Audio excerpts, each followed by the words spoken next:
Mantan Menteri Agama Yakut Kholil Qoumas rampung diperiksa Komisi Pemberantasan Korupsi terkait dugaan korupsi kuota haji. Yakut diperiksa hampir 5 jam dari pukul 9.30 waktu Indonesia Barat hingga pukul 14.20 waktu Indonesia Barat. Yakut mengucapkan terima kasih lantaran sudah diberi kesempatan untuk mengklarifikasi dugaan korupsi di Kementerian Agama. Namun ia enggan memberikan penjelasan terkait materi apa saja yang didalami oleh KPK.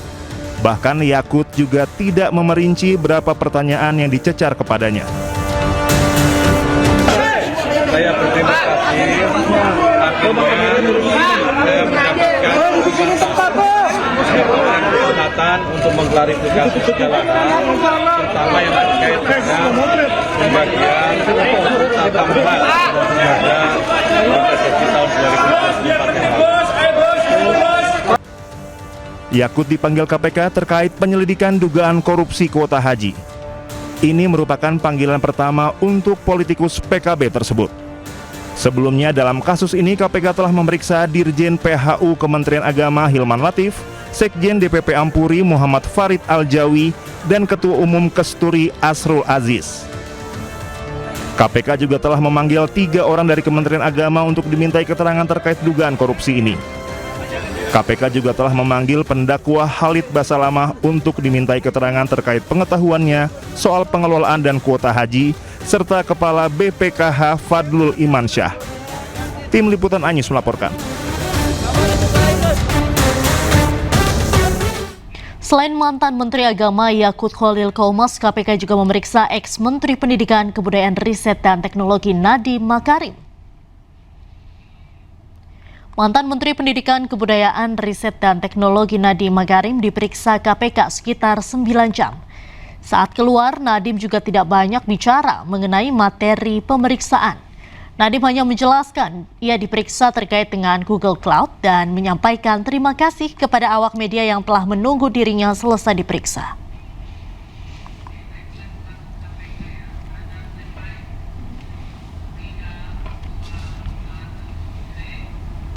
Mantan Menteri Pendidikan Nadiem Makarim memenuhi panggilan KPK, dan untuk mengetahui informasi selengkapnya kami sudah terhubung dengan rekan Anissa Rizkia di Gedung KPK Jakarta.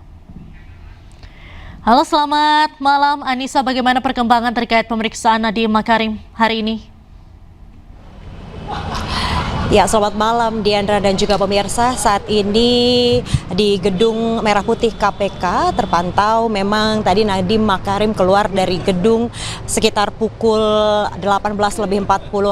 Itu artinya Nadiem Makarim berada di dalam gedung ini sekitar lebih dari 8 jam, begitu dari setengah 10 pagi tadi, di mana KPK memeriksa mantan menteri di pemerintahan Presiden ke-7 Republik Indonesia ini, yaitu terkait dengan pengadaan Google Cloud di Kemendikbudristek yang terjadi pada masa COVID-19.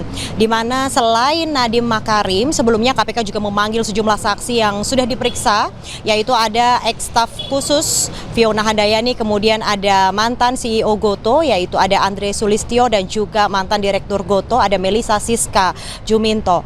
Dan setelah dilakukan beberapa pertanyaan begitu, yang tadi kita juga sempat menanyakan kepada Nadiem Makarim bahwa ia keluar dari gedung KPK mengucapkan banyak terima kasih kepada awak media yang sudah menantikan selama kurang lebih 8 jam, dan ia pun juga tidak menceritakan secara detail berapa pertanyaan yang dituturkan oleh pihak KPK.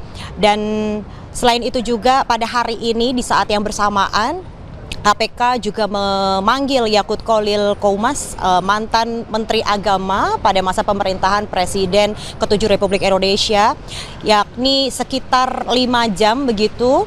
Yakut Kholil diperiksa terkait dugaan korupsi kuota haji setelah mendeteksi adanya penyimpangan dalam proses pembagian penambahan kuota haji di tahun 2024. Dan hingga saat ini pun juga pemanggilan kedua tokoh tersebut bertujuan untuk mendalami informasi dan juga klarifikasi atas proyek-proyek strategis yang diduga bermasalah secara hukum. Adapun kemudian fakta dan juga bukti yang cukup kuat nantinya KPK akan segera menaikkan apabila klarifikasi yang diberikan keduanya ini sudah cukup kuat, akan menaikkan kasus ini menjadi status ke tingkat penyidikan. Untuk sementara saya kembalikan kepada Diandra yang ada di studio. Baik, terima kasih Anissa Rizkia melaporkan langsung dari Gedung Merah Putih KPK. Selamat malam, selamat kembali bertugas.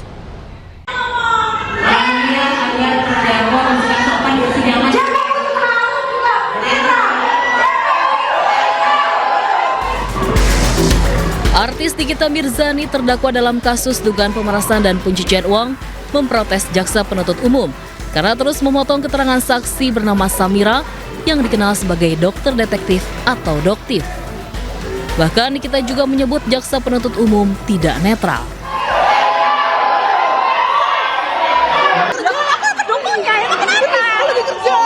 Aksi Nikita mendapat reaksi dari para pendukungnya yang memenuhi ruang sidang.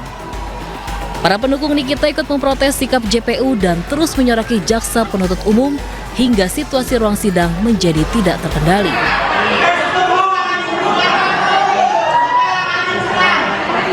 Bahkan sejumlah pendukung Nikita sampai terjatuh di ruang sidang.